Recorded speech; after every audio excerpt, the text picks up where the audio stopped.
Abra su Biblia, por favor. Vamos a Efesios, el capítulo 2, versículos del 11 al 22. Con este mensaje ya estamos cerrando este segundo capítulo de Efesios. Es el mensaje número 11, Efesios 2, del 11 al 22. Y yo lo he llamado Viviendo cerca de Dios. Viviendo cerca de Dios. Vamos a leer. La palabra de nuestro Dios dice así: Por tanto, acordaos de que en otro tiempo vosotros, los gentiles en cuanto a la carne, erais llamados incircuncisión por la llamada circuncisión hecha con mano en la carne. En aquel tiempo estabais sin Cristo, alejados de la ciudadanía de Israel, ajenos a los pactos de la promesa, sin esperanza y sin Dios en el mundo. Pero ahora, en Cristo Jesús, vosotros que en otro tiempo estabais lejos, habéis sido hechos cercanos por la sangre de Cristo. Porque Él es nuestra paz, que de ambos pueblos hizo uno, derribando la pared intermedia de separación, aboliendo en su carne las enemistades, la ley de los mandamientos expresado en ordenanzas, para crear en sí mismo de los dos un solo y nuevo hombre, haciendo la paz, y mediante la cruz reconciliar con Dios a ambos en un solo cuerpo, matando en ella las enemistades. Y vino y anunció las buenas nuevas de paz a vosotros que estabais lejos y a los que estaban cerca, porque por medio de él los unos y los otros tenemos entrada por un mismo espíritu al Padre. Así que ya no sois extranjeros ni advenedizos, sino conciudadanos de los santos y miembros de la familia de Dios. Edificaos sobre el fundamento de los apóstoles y profetas, siendo la principal piedra del ángulo Jesucristo mismo, en quien todo el edificio, bien coordinado, va creciendo para ser un templo santo en el Señor, en quien vosotros también sois juntamente edificados para morada de Dios en el Espíritu. Vamos a orar. Padre, nosotros levantamos delante de usted nuestro ruego, para que usted ilumine nuestro entendimiento y para que nuestro corazón sea abierto a las Escrituras. Líbrenos de la religiosidad y líbrenos, Señor, de la mediocridad. Queremos recibir con atención su palabra y queremos vivir activamente su palabra. Ayúdenos a ser fieles a usted. Bendiga esta mañana, Señor, que sea su nombre glorificado sobre todas las cosas. Eso es lo que deseamos. En el nombre de Jesús. Amén. Hermanos, este capítulo 2 de Efesios, este pasaje que hemos leído desde los versículos 11 al 22, nos ha descrito la vida del cristiano como si fuese un viaje, por decirlo así. En los primeros dos versículos nos encontrábamos sin Cristo y nos dice que estábamos lejos. Diga conmigo, lejos. ¿Se acuerda? Dijimos que si algo describía nuestra condición antes de Cristo era la palabra lejos. Lejos de Dios, lejos del pacto, sin esperanza, sin Dios en el mundo, nos dice este mismo pasaje. Pero a través del sacrificio de Jesús, nosotros hemos sido hechos cercanos, hemos sido sacados de ese mundo de tinieblas en que vivíamos para ahora ser introducidos en el reino de la luz. Hemos sido hechos cercanos a Dios, pero no solamente con Dios, sino que esa enemistad que había separado al pueblo judío del pueblo gentil fue quitada de tal manera que ya no existe una iglesia gentil y una iglesia judía. Lo que existe es un solo pueblo de Dios. Es como si fuese un solo hombre. Y ahora la pregunta que tenemos que respondernos hoy en día es: cómo vive una persona cercana a Dios, cómo vive un cercano a Dios. Y eso es lo que nos vamos a dedicar a estudiar el día de hoy. Ya que hemos sido hechos cercanos, pues ¿qué Dios espera de nosotros? ¿Para qué nos acercó? ¿Cuál es el propósito de Dios? ¿Usted se recuerda de nuestro círculo? Ya hoy lo estamos terminando. Y básicamente, si vemos en la parte verde, tenemos esa transición. Lejos de Dios, esto era antes, luego hemos sido unidos en Cristo y por tanto terminamos ahora. Si antes era el antes, tenemos el ahora. Ahora somos familia y templo de Dios. Y básicamente Pablo va a utilizar estas dos comparaciones. Nos compara como con una familia y nos compara como con un templo. Así que vamos a utilizar estas dos figuras para poder entender nuestra función, para poder entender nuestro propósito en la vida.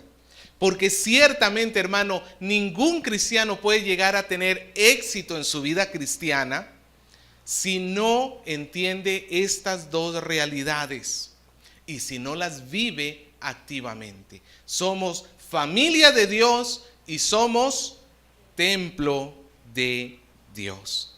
Así que comencemos. ¿Cómo debe vivir un cercano a Dios? Pues en primer lugar, vive como familia del Señor. Vive como familia del Señor. Versículo 19, por favor. Lo volvemos a leer. Pablo dice: así que ya no sois extranjeros ni advenedizos, sino conciudadanos de los santos y miembros de la familia de Dios. En primer lugar, Pablo nos recuerda lo que ya no somos. En el versículo 12 nos dice: en aquel tiempo estaban sin Cristo, alejados de la ciudadanía de Dios. ¿Cómo estábamos? Lejos de la ciudadanía de Dios. Pero ahora Pablo nos dice en el 19 que ya no somos extranjeros ni advenedizos. ¿En qué sentido no somos extranjeros? Porque ciertamente yo soy extranjero. Yo soy extranjero. ¿En qué sentido no somos extranjeros? Porque usted, estando en Perú, puede ser un extranjero. O usted, estando en otro país, no puede ser un extranjero. Porque no estamos hablando en cuanto a nacionalidades, en cuanto a las cosas terrenales, a los reinos terrenales. Estamos hablando de nuestra ciudadanía en el reino de Dios. Y esto es bueno, hermano. Porque no importa dónde nosotros estemos en el mundo, no importa dónde nosotros andemos por este mundo, siempre vamos a pertenecer al reino de Dios. Pablo dice: ustedes ya no son ni extranjeros ni advenedizos, dos palabras que se utilizan para describir una persona que no pertenece al lugar. Y ese es el punto. El pueblo de Dios, los judíos, serían los nacionales, los que sí pertenecen a esa zona. Pero nosotros como gentiles que no formamos parte en sí mismo del pueblo de los descendientes de Abraham que recibió la promesa, nosotros éramos considerados extranjeros, lejanos. Los extranjeros no tienen los mismos derechos que los naturales. Y eso es incluso hoy en día. Yo no puedo, como extranjero, pretender ser presidente del Perú. Yo no puedo, como extranjero, pretender ser congresista. Simplemente, aunque yo me nacionalice peruano, no lo puedo hacer. Porque uno de los requisitos es que para ocupar tales cargos se tiene que ser peruano por nacimiento. Cualquiera de ustedes se puede tirar a la presidencia, técnicamente hablando. Bueno, salvo la hermanita Luisa, que tampoco es de acá. Pero yo no puedo. Y si bien es cierto, por la gracia de Dios, en este país cuento con prácticamente todos los derechos que tiene un peruano, pero no cuento con todos. En la antigüedad era todavía peor el asunto. En la antigüedad los extranjeros tenían muchos menos derechos que los nativos, a tal punto que muchas veces la justicia de esa nación no aplicaba igual a un natural que a un extranjero. Por ejemplo, si robaban a una persona propia del país, pues la policía o su equivalente iba a hacer su trabajo completo. Pero si el que robaban era un extranjero, posiblemente iban a decir piña. Exactamente, ya, ¿qué se va a hacer? Los extranjeros eran considerados ciudadanos de segunda clase. Eran considerados ciudadanos de poca importancia. Y Pablo nos dice que nosotros no hemos llegado al pueblo de Dios como este tipo de ciudadanos de segunda clase. No es que sí, Cristo nos ha metido en su reino, pero nos ha dejado en segunda categoría, con menos privilegios que el pueblo judío. No, todos nosotros, cuando Pablo nos dice que ya no somos extraños ni advenedizos, nos está diciendo que todos nosotros contamos con los mismos privilegios que el pueblo de Dios. Como lo vimos en el versículo 18, por Él, por medio de Él, los unos y los otros tenemos la misma entrada. Tenemos entrada por un mismo espíritu. ¿A quién? Al Padre. Pero Pablo continúa extendiendo su argumento. No solamente no somos extraños, no somos advenedizos, sino que somos. Versículo 19. ¿Qué somos? Conciudadanos de los santos. ¿Quiénes serían los santos? Ok, serían los hijos de Abraham. Ahora, estamos hablando de los hijos de Abraham no en cuanto a la sangre solamente, sino en cuanto al espíritu. Porque recuerde que no todo judío es hijo de Abraham.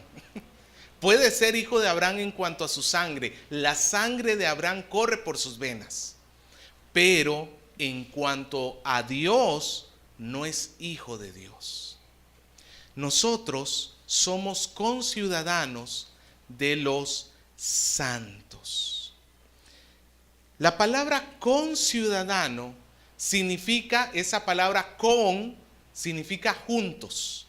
Como copartícipe, que participamos juntos. Coherederos significa que heredamos juntos. La palabra conciudadanos significa que somos, al igual que ellos, ciudadanos del reino de Dios. Ahora, esto es bueno, porque recordemos nuestra posición inicial.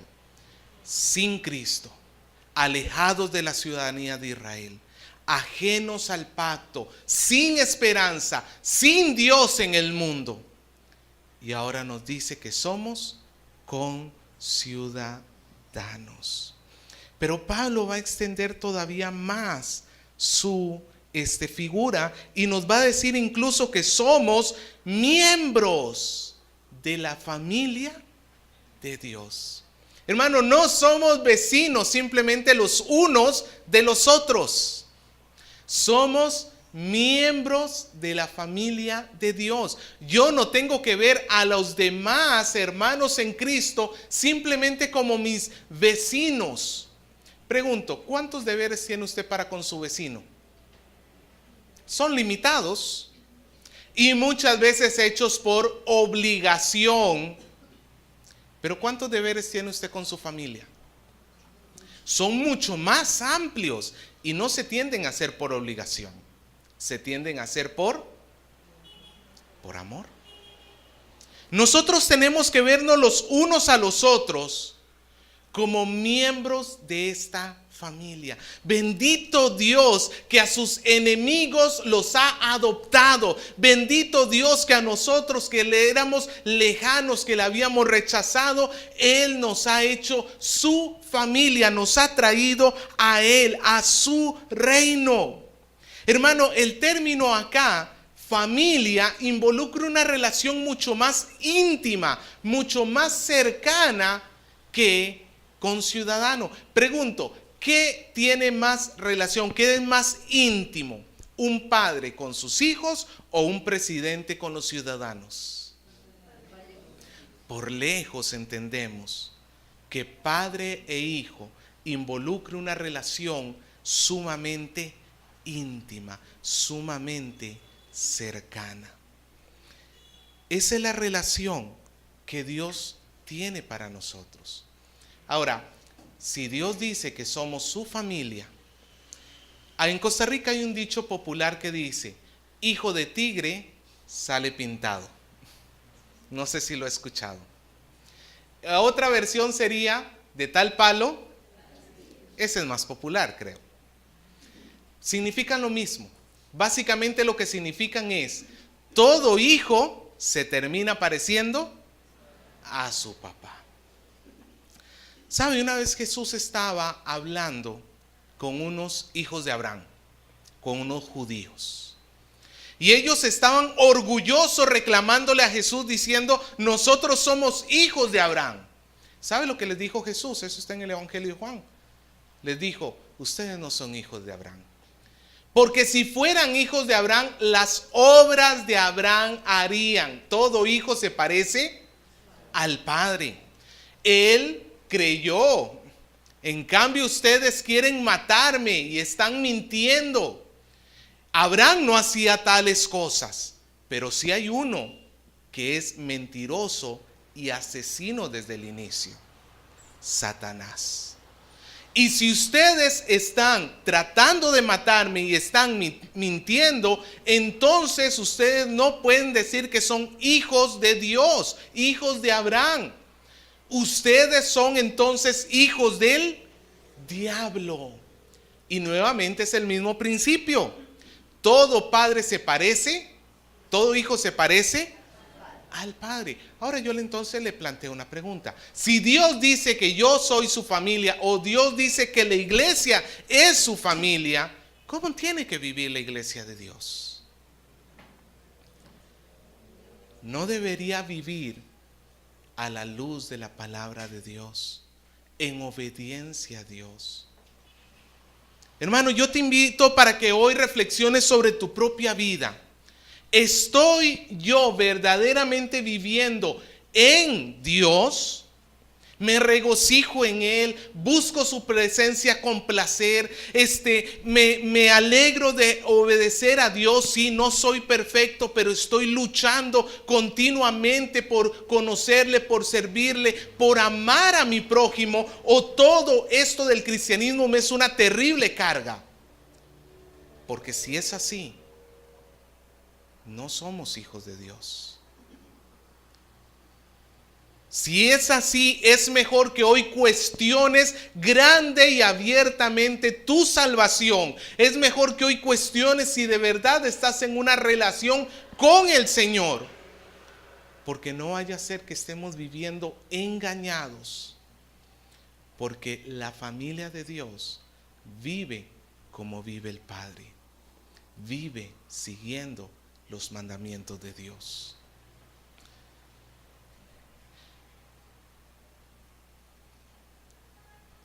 La figura de la familia también nos lleva a otra deducción que va a ser más lógica un poco más adelante. Pero la figura de la familia involucra o en alguna manera representa la salvación del hombre. Esto lo voy a explicar un poco más adelante. Pero la familia la podemos identificar como la salvación. Es como, ¿cuántas veces usted ingresa a su familia? ¿Cuántas veces usted se volvió, por ejemplo, Edwin? ¿Cuántas veces tú tuviste que volverte un Chávez Charaya en tu vida? solamente cuando naciste. De ahí no es que te sales de la familia y luego vuelves a entrar y luego te vuelves a salir. Y no, cada uno de nosotros lleva el apellido que tenemos desde el día de nuestro nacimiento hasta el día de nuestra muerte. En cierta manera, y ahora voy a explicar eso más adelante, la familia vendría representando como esa salvación que el Señor nos da. Hemos llegado a ser su familia. ¿Cuántas veces en la vida llegamos a ser su familia? Una sola vez y para siempre. Pero llegamos a la segunda figura, que es el templo. Entonces, en segundo lugar, ¿cómo vive una persona cercana a Dios? Vive como templo del Señor. Versículos del 20 al 22. Pablo dice: edificaos sobre el fundamento de los apóstoles y profetas, siendo la principal piedra del ángulo Jesucristo mismo. Pablo hace una transición acá. Ya no está hablando de la familia, ahora comienza a hablar de un edificio. Y por el contexto, según el versículo 21, vemos que este edificio es un templo. Ahora, en griego la transición es bastante suave, porque la misma raíz que tiene la palabra familia en griego es la misma raíz de la palabra casa. Es como nosotros, en cierta manera, en español. Cuando leemos que Josué dice: yo y mi casa serviremos a Jehová, pues entendemos que Josué no estaba hablando del edificio. ¿A quién se refería por casa? A la familia. Es lo mismo que decir: yo y mi familia serviremos a Jehová. En griego, familia y casa también se usa una palabra con la misma raíz. Entonces la transición entre familia de Dios y templo de Dios se hace de una manera bastante suave. Y este templo, este acto de ser templo, Pablo nos dice que nosotros estamos siendo edificados. ¿Usted ha construido con Lego? ¿O de repente una casa en la vida real? Creo que todos nosotros habremos construido, aunque sea una casita con paletas de chupetín, ¿no? De estos de baja lengua. Aunque sea eso, habremos utilizado para construir una casa. ¿Cómo comienza toda edificación? De menos a más. Va creciendo poco a poco. Si la familia representaba la salvación, podemos decir sin lugar a dudas que este templo representa la santificación del creyente. Una sola vez llegamos a ser familia para siempre, pero ¿por cuánto tiempo tenemos que estar creciendo, siendo santificados en nuestra vida? Todo el resto de nuestra vida. Es más, la santificación que yo gané el día de ayer, mi decisión de seguir a Cristo el día de ayer, no necesariamente me va a ser útil el día de hoy. Y cuando pecamos sucede eso. De repente ayer le pudiste decir que no a una tentación, pero de repente hoy terminaste cayendo en ella. ¿Por qué? Porque la edificación es una labor continua. Yo no puedo decir: ya terminé de construir, ya terminé el edificio. Pablo así no lo plantea. Él nos dice: edificaos. Nos está hablando de una acción que se tiene que estar haciendo. Sí, tú ayer estudiaste la Biblia, ayer oraste, ayer hiciste tus deberes cristianos, ayer soportaste la tentación. Excelente, eso fue ayer. Hoy, ¿qué tienes que hacer? Tienes que volver a edificar tu vida sobre la palabra de Dios, la oración, la obediencia a Dios. Y eso va a ser hoy y mañana nuevamente. El problema es que nosotros creemos que solamente con el domingo ya es suficiente. Ponemos un ladrillo un día a la semana. Imagínense lo que duraría construir una catedral así. Voy a construir mi vida los domingos de 9 a 11. Y luego me pregunto, Señor, ¿por qué no crezco? Señor, ha pasado todo el 2018 y yo veo que mi vida no he crecido, más bien me he encogido. ¿Por qué? Por falta de edificación. Pablo nos dice que nosotros estamos edificándonos y nos dice que hay un fundamento. Todo edificio necesita una base, un fundamento. ¿Y este fundamento cuál es? Nos dice los apóstoles y profetas. ¿A qué se refiere Pablo con que nosotros nos fundamentemos en los apóstoles y profetas? Está hablando de los discípulos del Señor, de los 12 apóstoles, quienes son las personas autorizadas por el Señor Jesús para traer el mensaje del Señor Jesús. Los profetas no son en sí mismos los profetas del Antiguo Testamento, sino los profetas que aparecen en el libro de los Hechos, profetas del Nuevo Testamento, en esta etapa especial cuando Dios estaba revelando su palabra. Y básicamente esta expresión es un equivalente a decir que nuestro fundamento tiene que estar sobre la palabra de Dios, porque apóstoles y profetas, su función era traer la palabra de Dios al pueblo de Dios. ¿Dónde encontramos hoy en día la palabra de Dios? No en los falsos apóstoles que tenemos hoy.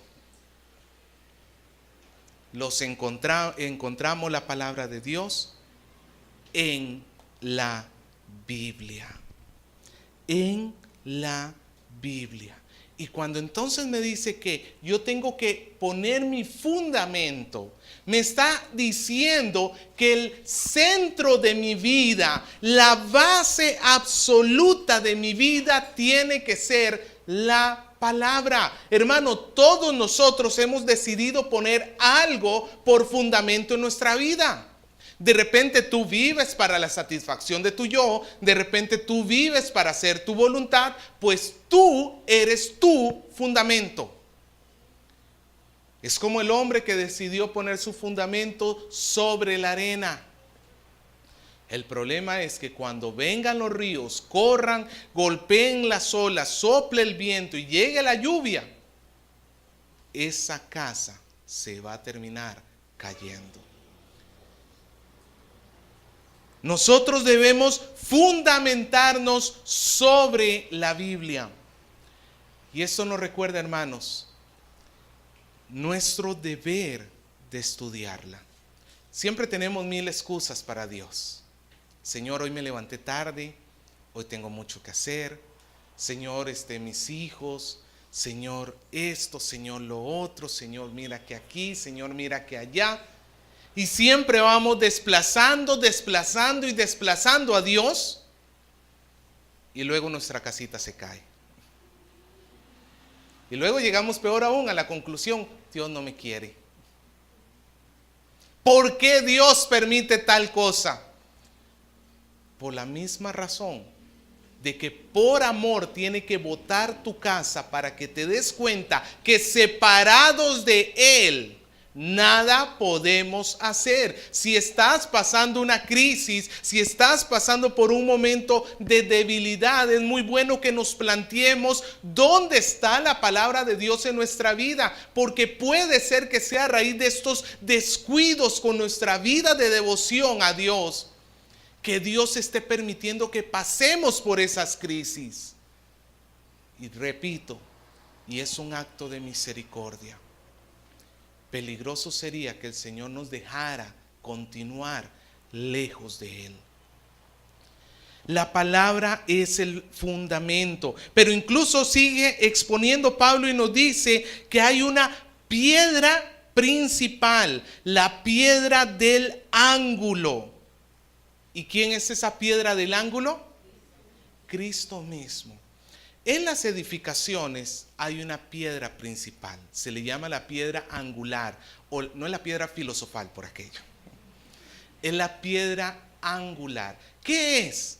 Es la primera piedra que se coloca. Los arquitectos, antes de poner cualquier cosa, tienen que poner una piedra que va a determinar el sentido de todo el edificio. Es la piedra más importante. Según esa piedra, todas las otras piedras se van a alinear. Esa piedra le va a dar soporte a todo el edificio. Se dice que en el templo de Herodes, el que estaba en pie en los días en que Pablo escribió esta epístola, el templo de Herodes tenía una piedra angular que medía 12 metros de largo. Es como desde esa columna hasta esa ventana. Una piedra de ese tamaño. Y esta piedra hacía posible que la gente supiera para dónde tenía que edificar. Es como el norte absoluto de esa edificación. Y nos dice que Cristo es esa piedra angular. Tú no sabes para dónde tomar tu vida, tú no sabes qué decisión tomar, tú no sabes qué hacer hasta que vuelves a ver a Cristo. Y entonces Él es como la estrella, ¿cómo le llaman? La estrella polar, ¿no es cierto? La que usan los marinos para ubicarse. Es la estrella absoluta. Alrededor de esa estrella ellos se ubican. Lo mismo sucede con nosotros. ¿Quieres saber tú cómo vivir tu vida? Mira a Cristo. Mira a Cristo. La piedra angular también sostenía 2 paredes. Y quizás Pablo utiliza esto intencionalmente porque estamos recordando la unión de judíos y gentiles. En la piedra angular se unían 2 paredes para formar un edificio. En Cristo Jesús, judíos y gentiles estamos unidos para ser un solo pueblo. La piedra angular entonces retrata estabilidad y retrata dirección. La piedra angular entonces, hermanos, es fundamental para la vida. La pregunta ¿es Cristo nuestra piedra? ¿He hecho al Señor la piedra de mi vida en la cual no voy a ser movido? ¿O es el dinero? ¿O de repente es el trabajo? ¿Mi familia? ¿Yo mismo? ¿Cuál es tu piedra angular? ¿Cuál es la base de tu vida? Porque solamente el que tenga a Cristo va a poder permanecer. En el versículo 21 nos sigue diciendo: en quien todo el edificio, bien coordinado, va creciendo para ser un templo santo en el Señor. Nos dice que el edificio, ¿cómo está? Creciendo. Ahora, este edificio no eres tú. Este edificio no es esta iglesia. Este edificio que está mencionando Pablo acá es la iglesia del Señor Jesús. No importa el tiempo, no importa el lugar, está hablando del conjunto del pueblo de Dios como uno solo. Yo soy un ladrillo en ese edificio. Yo soy un ladrillo. Pregunto, ¿cuántos de ustedes para construir una pared buscan a un principiante o a un albañil que conozca? ¿Por qué? ¿Qué va a terminar haciendo el principiante posiblemente? De repente tú ves la pared, Señor, yo veo esa pared, está torcida. No, te dice, está bien derecha, es una ilusión óptica. Mentira, está más torcida que... Cada ladrillo es importante que esté bien coordinado. La palabra que tenemos ahí como bien coordinado se puede traducir como armoniosamente ajustado. Imagínense esta pared que tenemos atrás o esta pared que tenemos adelante, que cada ladrillo está puesto en su lugar, pero de repente uno está salido. ¿Qué pasaría con ese ladrillo? Primero, ¿le da estética al lugar? Se ve horrible. Y segundo, puede llegar hasta comprometer la seguridad y la integridad de la pared.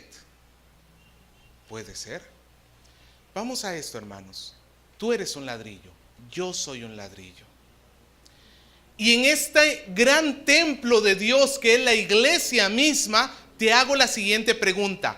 ¿Tú le estás aportando a este templo hermosura y gloria? ¿Estás puesto bien en tu lugar o estás salido, desalineado, fuera de curso? No, Pablo nos invita y nos dice que todo el edificio tiene que estar bien coordinado. Tiene que estar alineado correctamente con el Señor. No es que los líderes de la iglesia tienen que caminar en santidad. Yo como miembro, puedo caminar como me dé la gana. No, hermano, no existe diferencia entre una persona que no sirve en la iglesia y una persona que sí sirve en la iglesia. Todos somos ladrillos igualmente importantes. Todos debemos alinear nuestra vida correctamente a nuestro Señor, porque el Señor está haciendo crecer, nos dice el versículo 21, haciendo crecer el edificio. ¿Con qué propósito? Para hacer un templo santo. El Señor, como cualquier arquitecto, cuando construye algo, lo construye con un propósito. Nadie hace nada por las puras. Usted construye porque está pensando hacer un departamento, usted construye porque está pensando, no sé, hacer un mercado, hacer un edificio, un banco, lo que sea. Toda construcción tiene un propósito. ¿Cuál es el propósito por el cual el Señor está actuando en nuestra vida? Que nosotros lleguemos a ser un templo santo. ¿Sabe lo que era el templo? El templo era el lugar donde Dios residía entre su pueblo. En el Antiguo Testamento, de todos los lugares del mundo, Dios escogió vivir en el templo. Y no porque Él estuviera reducido a ese lugar, sino que ese lugar era el lugar donde Dios había decidido que iba a representarle a Él delante de toda la tierra. Hermano, técnicamente hablando está mal cuando decimos vamos al templo hablando de este edificio, o vamos a la iglesia hablando de este edificio. Este edificio no es ni un templo ni una iglesia. Aunque en cierta manera pues se entiende lo que estamos queriendo decir. Pero técnicamente hablando, ¿cuál es el templo de Dios? Y nuevamente, ni siquiera eres tú solito. El templo de Dios son todos los creyentes de toda época juntos como un solo cuerpo. Tú eres parte de ese templo. Y esto es maravilloso, porque los gentiles en la antigüedad no podían ni entrar al templo. ¿Se acuerda que habíamos visto eso? Habían rótulos que decía, si das un paso acá, te mueres bajo tu propia cuenta. Te vamos a matar y el único responsable eres tú. Los judíos no podían entrar al templo de Dios. Pero ahora no solamente entramos, ahora somos el templo de Dios. Somos el templo de Dios, pero es un templo que Dios quiere santificar. Pablo nos dice, para ser un templo santo. La palabra santo y templo siempre han ido de la mano. Cuando Dios le da a Moisés instrucciones sobre el tabernáculo, que sería el antecesor del templo, Dios le dice en Éxodo 40, 9 al 11, Dios le dice a Moisés: vas a tomar el aceite de la unción y ungirás el tabernáculo y todo lo que está en él, y santificarás todos sus utensilios y serás santo. Ungirás el altar del holocausto y todos sus utensilios y santificarás el altar, y será un altar santísimo. Asimismo ungirá la fuente y su base y la santificará. ¿Se da cuenta todas las veces que el Señor repite y dice santo, santificar? Eso, hermanos, es un énfasis. El Señor, cuando edifica algo para sí, es algo santo. Santo significa que ya no vivimos como el mundo. Santo significa que estamos reservados para el Señor. Pablo nos recuerda que nosotros ya no debemos prestar nuestros miembros como un instrumento para la carne. Ahora debemos usar nuestros miembros para la justicia de Dios. Eso es santidad, alejarse del pecado, vivir lejos del pecado, porque es el propósito del Señor. Y el versículo 22 nos dice: en quien vosotros también sois juntamente edificados para morada de Dios en el Espíritu. Ese en quien lo tenemos que unir con el Señor que tenemos en el versículo 21. Para ser un templo santo en el Señor, en quien el Señor, vosotros también sois juntamente edificados para morada de Dios en el Espíritu. Note que la edificación no es un tema individual. ¿Cómo es la edificación? Es un tema comunitario. Dice edificados juntamente. Significa que si yo soy un ladrillo y yo estoy bien puesto en esta pared, pero veo a mi hermano que está como saliéndose de la pared, yo no puedo decirle tu problema. Veo a mi hermano que hasta se cayó de la pared. Ah, piña pues. No, la edificación es un asunto comunitario. Yo tengo que cuidar que los demás ladrillos estén bien puestos. La palabra de Dios nos dice que estamos siendo edificados juntamente. Es un tema comunitario. Ahora, juntamente también involucra en este contexto la unión de gentiles y judíos. No es que Dios va a levantar más a los judíos y menos a los gentiles o viceversa. Dios está levantando a todos por igual. Y nos dice que es para morada de Dios. ¿Quién es el que habita en el templo? Dios. En el templo de Israel, ¿quién habitaba? Pues Dios. En el templo de Artemisa, que era una de las 7 maravillas del mundo y que quedaba en Éfeso, habitaba la diosa Artemisa. Falsa, mentirosa, una estatua inútil, pero los efesios entendían perfectamente que el Dios vive en el templo. La pregunta es, hermanos, ¿nosotros estamos conscientes de que Dios habita en nosotros? ¿Sabe? Han puesto cámaras de seguridad acá en el edificio. No sé si se ha dado cuenta. No es lo mismo la vida con cámara que sin cámara. Quizás si en su trabajo su jefe también ha puesto cámaras, usted no vive de la misma manera. Porque cuando hay cámaras,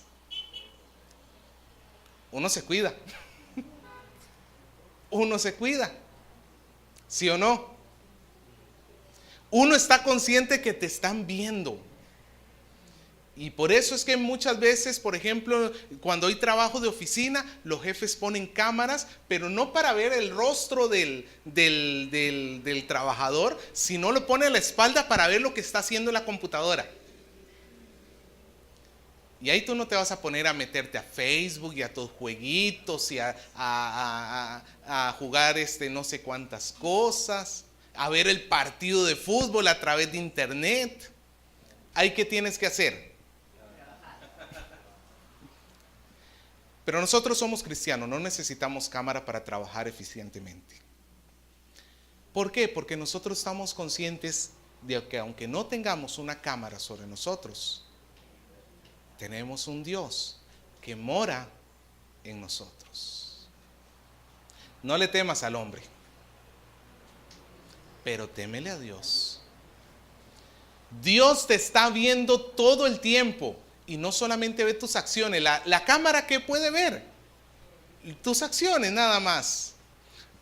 Y aunque fuera una cámara de rayos X que pudiera ver tu interior, va a ver tus huesos y tus órganos, pero nunca va a ver tus pensamientos. Dios sí ve los pensamientos. Estas cámaras no tienen micrófono, o puede ser que sí, no sé. No escuchan mis palabras, pero Dios sí escucha mis palabras.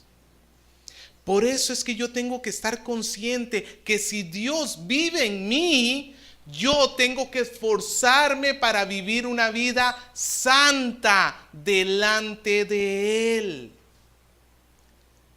No porque tenga miedo de que me tire un rayo, sino por simple agradecimiento y gratitud. Yo que estaba lejos, yo que vivía ajeno a Dios, Él me ha traído, ha perdonado toda mi inmundicia, toda mi maldad, me ha traído a Él. ¿Cómo puedo seguir yo viviendo de esta manera tan perdida? ¿Cómo puedo seguir yo consintiendo estos pecados que me alejaban de Él?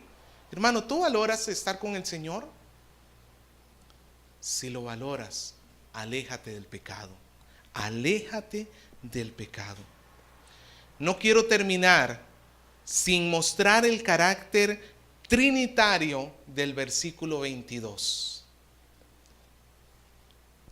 ¿Quién es el quién? Dijimos, ¿en quién? ¿A quién se refería? A Jesús. Lo tenemos en el 21, para hacer un templo santo en el Señor. ¿En quién? O sea, en Jesús. Dice el versículo 22, entonces, que en Jesús vosotros también sois juntamente edificados para morada de Dios en el Espíritu. ¿Cómo Dios mora en nosotros?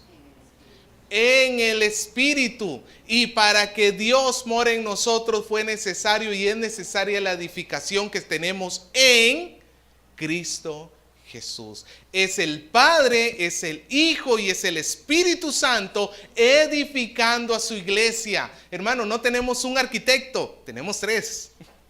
No tenemos un constructor, tenemos 3. Sin olvidar que son uno solo. Tenemos el Padre, el Hijo y el Espíritu Santo trabajando por tu edificación. Pregunto, ¿podré crecer o no podré crecer? Claro que puedo. ¿Sabe, hermano? El Señor no falla.